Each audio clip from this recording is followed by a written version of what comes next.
হবে এবং তার সঙ্গে সঙ্গে লিফলেটটা কালকেও আমি বলেছিলাম যে যাতে মানুষের কাছে পৌঁছায়, সেগুলো মানুষ দেখেছে চোখের সামনে, সেই নিয়ে।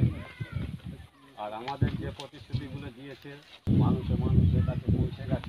আমাদের যার যতটুকু ক্ষমতা আছে সেইটুকু ক্ষমতা দিয়ে নির্বাচনে লড়তে হবে। এবং দেখুন, জয় পরাজয়টা আমরা সবাই জানি, আমরা মুখে যে যাই বলি, বাস্তবটা আমাদেরকে মানতেই হবে। আজকে শুধু আমার গুহা আরামবাগ বলে নয়, আমরা সারা পশ্চিমবাংলার কংগ্রেসের অবস্থানটাও যা জানি, সেখানে যে উল্লেখযোগ্যভাবে একটা চিহ্নিত রেজাল্ট করতে পারবো সে বিশ্বাস আমাদের। আমি শুধু বলবো যে আমাদের টার্গেট হোক, আমাদের খুব লজ্জা লাগে যখন পশ্চিমবাংলায় আজকে প্রায় 40 বছর পর বলছে 2 নম্বর জায়গায় যাচ্ছে বিজেপি। না, আমরা বলবো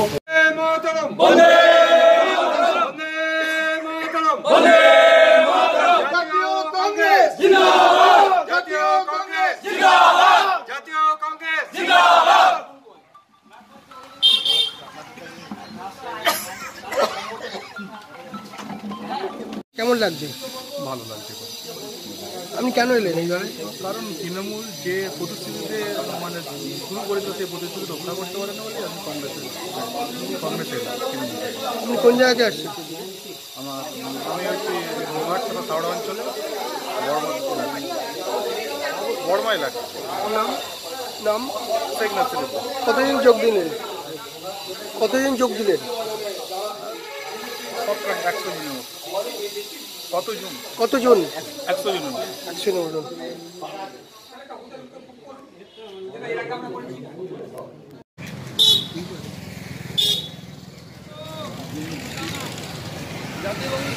আমাদের জাতীয় কংগ্রেসের প্রার্থী আমাদের চিহ্ন হার ভোট পেয়েছেন।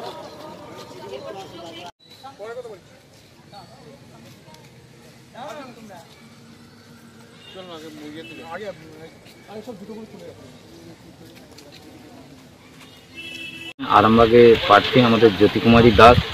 আশা করছি 30 থেকে 40 হাজার ভোটে জিতবে এবং মূলত লড়াই হবে এখানে তৃণমূল কোনো ফ্যাক্টর নয়, অপূর্ব পোদ্দারের যা দুর্নীতি, তাতে করে বিজেপির সাথে মূলত লড়াইটা আমাদের কংগ্রেস প্রার্থীর সাথেই হবে এবং আশা করছি আমাদের কংগ্রেস প্রার্থী হাড্ডাহাড্ডি লড়াইয়ে জিতবে। আজকে আপনাদের কর্মী সভায় কে কে আছেন? এখানে উপস্থিত আছেন আমাদের জেলার কার্যকরী সভাপতি বুবাই ঘোষ, প্রার্থী শ্রীমতী জ্যোতি কুমারী দাস এবং আমাদের মধ্যে উপস্থিত আছেন মহিলা কংগ্রেসের 2 নেত্রী উপস্থিত আছেন এবং পুরসুরা ব্লক প্রেসিডেন্ট আছেন ইউথের, তারকেশ্বর ব্লকের ইউথের প্রেসিডেন্ট আছেন, আরামবাগ ব্লকের মাদারের জেনারেল সেক্রেটারি আছেন। কি নাম জেনারেল সেক্রেটারি? কাজল মুন্সি। এবং এছাড়াও আরামবাগ টাউনের ইউথের আরামবাগ অ্যাসেম্বলির ইউথ প্রেসিডেন্ট আমি শেখ সুকুর আলী এবং আরও অন্যান্য নেতৃবৃন্দ।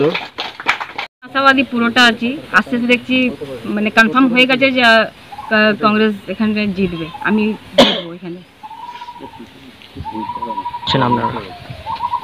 এইসব এখানে বসেছি আমরা, সব ভাইরা আছে, দাদারা আছে, এইসব ডিসকাশন চলছে যে কোনখানে পার্টি অফিস হবে, কোনখানে বুথ এজেন্ট কে হবে, কিরম কিরম কাজ হবে, এইসব আমরা এখানে ডিসকাশন জন্য বসে আছি এখানে।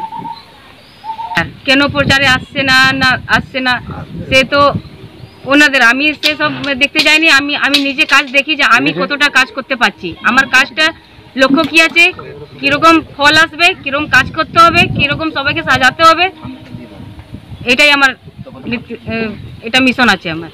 আমি বলছি না, তবু হ্যাবিচুয়েট কে আনার জন্য আমি আশা রেখেছি মনে।